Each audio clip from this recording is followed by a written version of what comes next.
For 7 years, the same woman stood near the doors of the Downtown Six, and she never once sat down.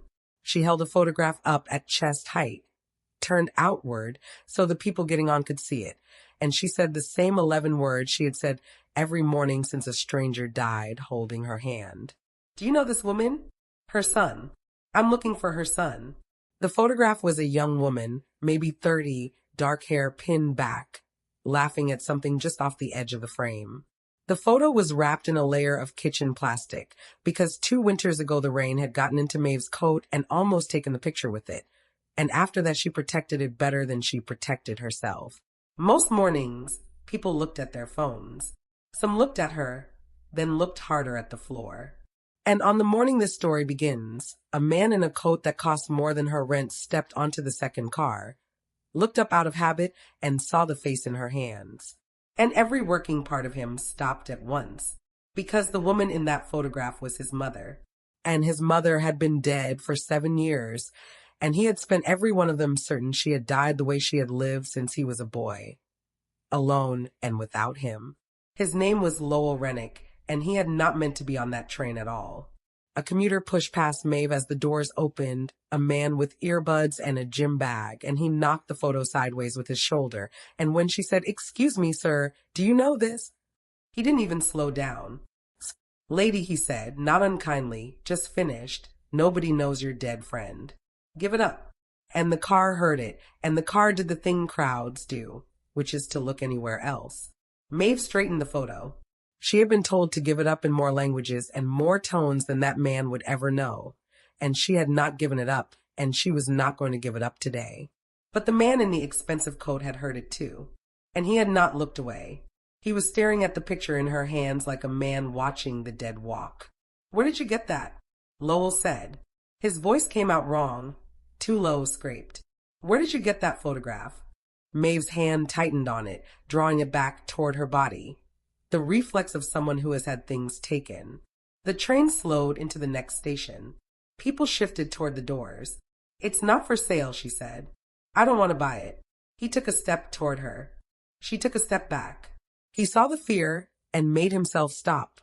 Made himself stand still in the middle of the car with tears now openly on his face and his hands held loose at his sides like a man surrendering. "Please, I am not going to take it. I just need you to tell me where you got it." That woman. He couldn't finish. He tried again. That woman in the picture. The doors opened. Neither of them moved toward them. Mave had been doing this for 7 years. She had been ignored, pitted, mocked, moved along by transit police, and exactly twice physically helped, both times by people as poor as she was. She had developed an instinct for faces, and the face in front of her was doing something she had never seen in 7 years of asking. It was breaking. Her name was Delphine, Mave said. The doors closed. The train pulled out. And the floor went out from under Lowell Renick a second time, because no one knew his mother's name. Not the magazines, not his board, not the people who had worked for him for 20 years. He had buried Delphine Renick so deep that her name was a thing he barely said to himself. And a stranger in a mended coat had just said it out loud on a moving train. "How do you know that name?" he whispered. And something in Mave's own face shifted now. A dawning, a terrible, fragile hope. "She told me," Mave said, "before she died. She held my hand and she made me promise." Her voice cracked down the middle. "Are you him? Are you the son? Because I have been looking for you for 7 years, and I am so tired, and I need you to be him. If you have ever lost someone and still felt, somehow, that they were trying to reach you, type the word mother in the comments right now and tell me what city you're watching from. I want to see how many people understand exactly what Lowell felt in that moment. Now back to the train. Lowell could not answer her. His mouth opened and nothing came. So Mave did the thing she had rehearsed for 7 years without ever once getting to use it. She turned the photograph around toward herself and she looked at the laughing young woman. And then she looked back at the man crying in the expensive coat. And she saw it. The same eyes. Older, harder, wealthier, but the same. "Oh," Mave breathed. "Oh, it's you. It's really you." They got off at the next stop together because neither of them could stand on a moving train anymore. Here's what you need to understand about the man following a stranger up a subway staircase with tears drying on his face. Lowell Renick was 54 years old and worth a little over $2 billion, and he had made every dollar of it caring for forgotten old people, while spending more than 20 years refusing to forgive the one forgotten old woman who had loved him most. That was the whole irony of his life, and he had never let himself look at it directly. His company ran senior homes. He housed 12,000 people whose children had stopped visiting. And his own mother had died in this city 7 years ago alone, as far as he had ever let himself learn. And he had told himself she had earned it, because when he was 8 years old, she had put him on a bus to Albany to live with her sister Verla and Verla's husband Hollis, and she had never come back for him. He had built a wall around her the size of a tower. His assistant knew his blood type, his flight schedule, and how he took his coffee. She did not know his mother's name. He had bought buildings and companies and aircraft, and he had never once bought a birthday card because there was no one he could think of to send one to. But one day a year, on the anniversary of the day he learned she had died, he came back to the city and he rode her line. He had never told anyone why. His mother had worked the transit system her whole adult life, starting as a station cleaner and ending behind the glass of a token booth downtown for the better part of 2 decades. When he was small, before the bus, she had ridden the train with him on her days off and known it the way other mothers knew recipes. She knew which cars were warmest in January. She would lift him onto the seat by the window and point things out as the dark went by. Those were the only memories of her he had not been able to poison. And once a year he came back and stood in a crowded car and held a metal pole, and did not look too closely at the fact that a man who could buy a helicopter chose, one morning a year, to do that. His own driver had gotten the address wrong that morning. That was the entire reason he was underground. He had walked down into the station on an impulse he did not examine, tapped his card, and stepped onto the first train that came.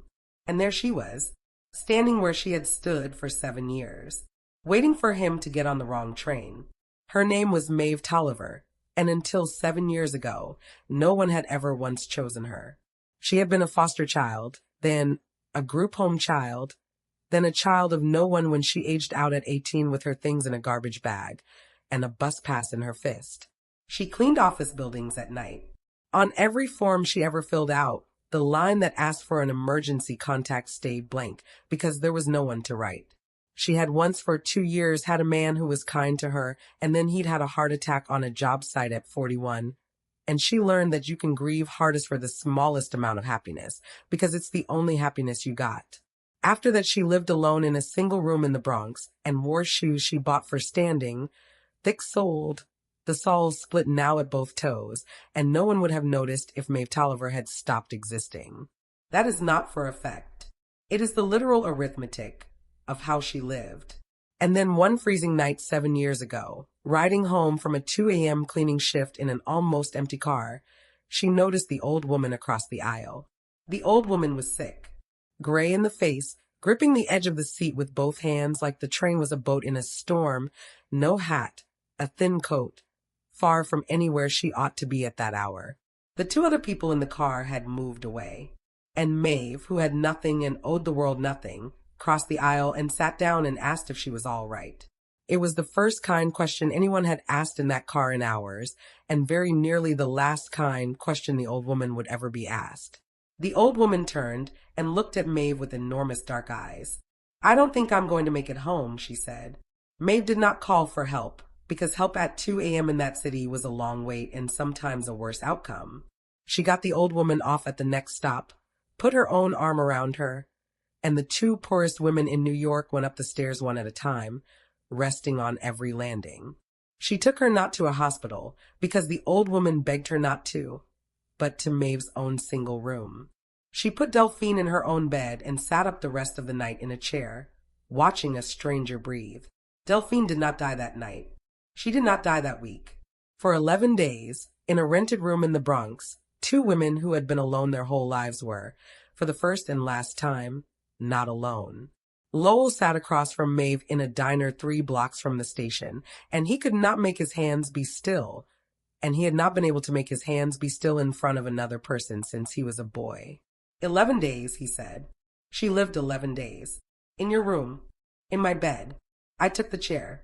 Mave wrapped both hands around her coffee mug, not drinking it, holding the warmth. I missed work. Lost the cleaning contract, actually. But I couldn't leave her. You lost your job to sit with a stranger. Mave looked at him with something almost like pity. You don't understand it yet. I didn't lose anything. Those were the best 11 days of my whole life. She turned the mug a quarter inch. Do you know what it's like to be needed? I never had been. 41 years, and nobody ever needed me for one single thing. And then there she was, and she needed me. I'd have lost 10 jobs. Lowell looked at the table. He, who housed 12,000 people who needed him and felt nothing for any of them, understood that this woman in the split-soled shoes had just named something he had never once felt, and had spent his whole life making sure he never would. Tell me about her, he said. Please, what was she like? At the end, and Mave, who had waited 7 years for one person to ask her that exact question, began. She told him Delphine was funny, which went into him like a blade, because he didn't remember her being funny. He had taken even that. She told him Delphine asked, every night, for the sound of the train, because the rumble of it under the building was the sound of her whole working life, and it was the only thing that put her to sleep. She told him Delphine woke in the dark saying his name. She told him that on the 9th day Delphine laughed at something on the radio, really laughed, and then coughed blood into a napkin and folded the napkin so Mave wouldn't see, and Mave saw. And she told him that Delphine talked about her son almost every day, that she loved him more than her own life, and that the great grief of her dying was not the dying. It was that her son hated her and that he had every reason to, and that she had made sure of it on purpose. What do you mean on purpose? Lowell said. Mave didn't answer with words. She reached into the inside pocket of her coat and put something on the table between them, a yellowed envelope, soft at the corners from 7 years of being carried. Lowell looked down at it. There was a name on the front, in a hand he knew, a hand that had written his school excuse notes and labeled his lunch bags. It did not say Lowell Renick. It said my little Lowell, the name no one had called him since he was 8 years old. He put his hand over his mouth. She wrote it in the room, Mave said. On the 7th day. She made me promise I'd only give it to you in person, not mail it. Find you, by hand. Mave's thumb pressed the corner of the envelope. She said I'd know it was you, because you'd be the only person in the whole city who cried when he saw her picture. Lowell could not pick up the coffee cup. He tried, and his hand would not close on it, so he left it. Why, he managed. Why would she send me away? I was 8. What did I do? You didn't do anything. Mave's eyes filled. She was dying. The first time. The first time. When you were 8, the doctors told her she had a bad heart. 2 years, maybe less. And she had a little boy and no husband and no money, and a sister upstate with a stable man and no children of her own. Mave wiped her face with the back of her hand. So she did the math that only the poor and the dying do. If she kept you, you'd watch her die over 2 years. Then you'd be an orphan at 10. Alone. In the system. Mave looked at him. She'd been in the system. She knew what it does to a person. She knew exactly what it would make of you, because she was sitting across from what it had made of me. Lowell did not move. But she knew you, Mave went on. She knew if she told you the truth, that she was dying, that she was sending you away to save you, you'd refuse to go. You'd cling. You'd insist on staying to take care of her, and you'd watch her die, and it would break something in you that never grows back. Mave's voice dropped. So she made the only choice she could live with. She let you think she didn't want you. She was cold to you on purpose those last weeks. She decided a boy who thinks he was thrown away gets angry and grows up and builds a life. But a boy who watches his mother die while he's helpless to stop it is haunted forever. She chose my anger, Lowell said. She chose your anger. Over your grief. Mave nodded. She said the last thing she saw, when the bus pulled out, was your hand on the window. You were knocking on the glass. You thought she'd change her mind and come get you. Mave's mouth shook. She told me she wanted to run after that bus, so bad, she bit down on her own hand until it bled. So she wouldn't call your name. She bit her hand bloody to keep from ruining the one good thing she was doing. The diner was loud around them, and Lowell heard none of it. She didn't come back because she died, he said. It was almost a question. He needed it to be the answer. That's why. She died before she could. And Mave looked at him, and he saw her brace, and he understood that the worst part was still coming. No, Mave said. That's the part that destroyed her, Lowell. She lived. He stood up so fast the coffee went over. He didn't notice. A waitress 2 tables down started toward the spill, looked at his face, and turned around because some part of her understood that something was happening in that booth that you do not walk into with a rag. She lived. Lowell repeated. The medication caught it. Her heart held. She got better. Mave let it land. And by the time she was well enough to come for you, 3 years had gone by. And you were Verla's boy now. You had a family, a home. You were doing well in school. Mave's tears ran free now and she let them. She came up to Albany. Once. She stood across the street from your school. She just wanted to see if you were eating. And she saw you in the yard laughing with Verla, running, happy, a whole boy, a safe boy, the exact boy she'd given up everything to make. And she understood that if she walked across that street, she'd have to blow all of it up. You'd have to choose. You'd be torn in half. Mave wiped her face. So she made the second impossible choice. She decided to stay gone. She'd already paid the whole price. Coming back now would only be for her. So she let it stand. She let you hate her on purpose a second time. Once to save your childhood. Once to save the life she'd built you. She saved my life, Lowell said. He was not looking at Mave. He was looking at nothing. And she ruined it. Yes, Mave said simply. Both. She knew that too. Sit with that for a second, because the whole story turns on it. A mother who let her own son hate her from the time he was 8 years old until the day she died. On purpose. Twice. Because she decided his anger was a survivable wound, and his grief was not. If a story has ever made you feel something this real, do me one small thing. Tap subscribe, so the next one finds you too. Because there is one more turn coming. And it is the one that changes everything. There's something I asked her, Mave said. Near the end, I asked if she was sure. If she was sure she'd done the right thing, all those years. What did she say? She said no. Mave almost smiled through the tears. She said she wasn't sure at all. She said she'd only ever done the things she could live with, and that those are not the same thing, and that anybody who tells you they are is lying to you. And then she said... Mave stopped, pressed her lips together until she could trust her voice. She said, don't tell my son I was good. He won't believe it, and he shouldn't.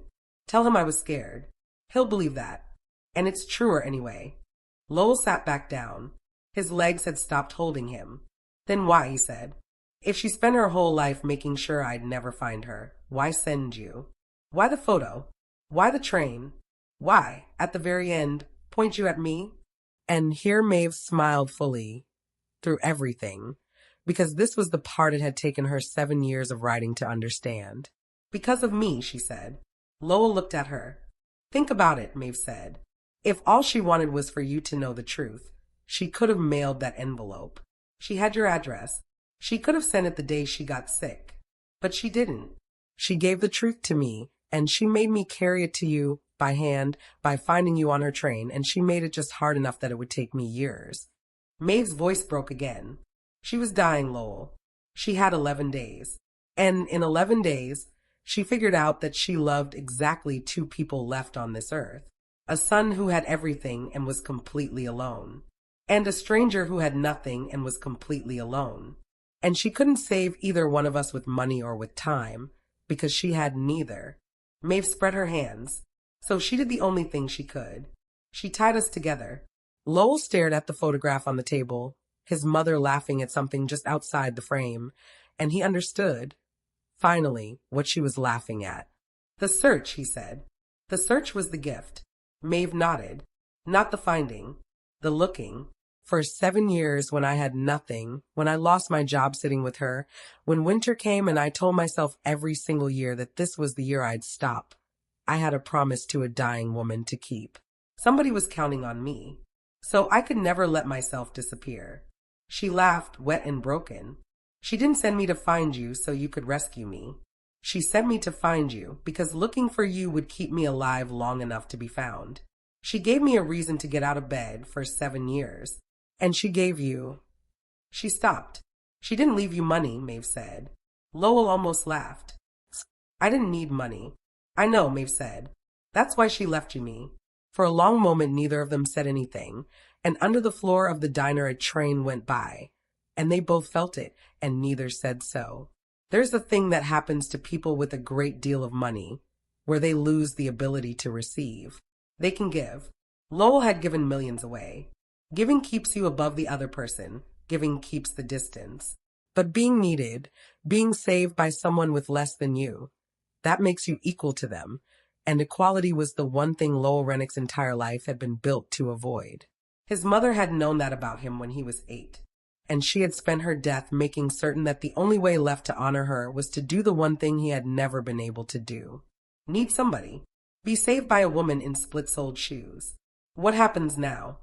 Lowell said, You found me. You kept your promise. What do you do tomorrow? And Maeve's face did something complicated, and Lowell, who was a lifetime behind and catching up by the minute, saw it before she said it. I don't know, she said, very small. It's been the only thing for 7 years it's been the whole. She stopped. I can stop riding the train now, but there's nobody left who needs me to do anything. There it was, the last gear of Delphine's machine, clicking into place 7 years after she set it turning from a stranger's bed. Lowell's hand moved before he thought about it. Old reflex. The distance-keeping reflex. It went to his inside pocket, for the checkbook, the way it had gone 1,000 times to make a hard thing go away. Mave saw it, and her face closed like a door. And that was when he understood. A check would make her vanish. A check would turn the one person his mother left him into a charity case, and his mother had not spent her death building a charity case. He took his hand off the checkbook. He left it where it was. I don't want to pay you to leave, Lowell said. I've spent my whole life paying people to leave. I want to ask you to stay. He made himself hold her eyes, which was harder than any deal he had ever closed. I have a board meeting this week in Albany. I've been trying to launch a program for 3 years, and it keeps failing because it's supposed to serve people who age out of the system with no family. People with no one to write on the emergency line, and I have been building it from a boardroom, and it is garbage because I do not know the first thing about being that person. And you are the only one I've ever met who could tell me. So I'm asking you badly because I'm bad at asking. Come to Albany. Tell me everything I've gotten wrong. Mave looked at him for a moment. Then she shook her head. No, she said. Lowell blinked. No. Men like you don't need women like me. Her voice didn't shake. You feel bad. You write a check. You name a program after somebody who's dead. Then you go back upstairs, where people like me clean the floors after you've gone home. She put her hand flat on the photograph, covering it. I have been invisible to men in nice coats for 48 years. I'm not going to Albany to be your good feeling. Lowell had no answer, because 6 hours ago, she would have been right about every word. So he didn't make a speech. He took out his phone. Maeve's whole face tightened, and he saw what she expected, that he was calling someone to handle her, the way men like him made inconvenient things disappear. I'm not calling anyone to handle you, he said. And he dialed his assistant, and Mave watched him, and he held her eyes the entire time. Cancel the board meeting, he said into the phone. A pause. No, don't reschedule it for next month. Another pause, and the voice on the other end said something, and Lowell said, I heard you. Cancel it anyway. He looked at Mave. Move it up. Tomorrow morning. And add 1 chair at the table. A real one at the front. He put the phone away. That meeting was 3 years and $40 million in the making, he said. I just moved it for a woman I met on a train an hour ago, because she told me the truth about my mother, and I am not going to let her walk back into being invisible. That is not a check. I cannot write a check that does that. His voice finally went. I think my mother spent her whole life making sure that on this exact morning, I'd be standing in front of the one person on earth I'm not allowed to fix with money. And if I let you walk out of this diner, I'll have failed her one last time. And I have failed her enough. So come to Albany. The first thing that happens is you sit at the front and you tell a room full of people in better coats than mine exactly what they've gotten wrong. And if at the end of it you still think I only wanted to feel better, you take the car home and you keep the photograph and you never have to see me again. Mave looked at him for a long time. 7 years on a train had taught her to read a face for its real intention faster than anyone alive. And she read his now. And it was not pity, and it was not charity, and it was not a rich man buying his way out of a feeling. It was need. Real need. He had asked her for help and meant it. For the second time in her life, Mave Tolliver had been chosen. The first time, the chooser had been a dying woman on a freezing train. And the dying woman, it turned out, had been choosing for two. They did not fix everything in that diner. Real things don't get fixed in a morning, and this story won't lie to you. Lowell did not turn warm overnight. Mave did not stop flinching when a hand moved too fast towards something she was holding. But the next morning, she came to Albany. She sat in a boardroom where the water came in glass bottles and every chair cost more than her rent. A vice president clicked to a slide that read, in clean white letters, housing first, and began to talk about stability and units and cost per bed. Mave raised her hand. No one noticed. She raised it higher, and a man near the screen kept talking right over the top of her, the way the whole world had talked over the top of her for 48 years. Stop, Lowell said. The room stopped. Mave was speaking. 11 people in good coats turned and looked at the woman in the mended one. Mave put her hand down. She looked at the slide for a moment. Then she looked at the man who'd been talking. You keep asking what these people need, she said. Housing. Stability. A bed. You've got it on a slide. Her voice did not rise. Nobody in this room has asked the only question that matters. Nobody's asked who needs them. She let that sit in the expensive air. You can give a forgotten person a warm room and 3 meals, and they will still die inside it, because the thing that's killing them isn't the cold. It's that not one soul on this earth would notice if they were gone. You can't put that on a slide, and you can't fix it with a bed. You fix it by making sure that on the first day, before anything else, every person who walks through your door is given somebody whose whole job is to need them back. No one touched the next slide.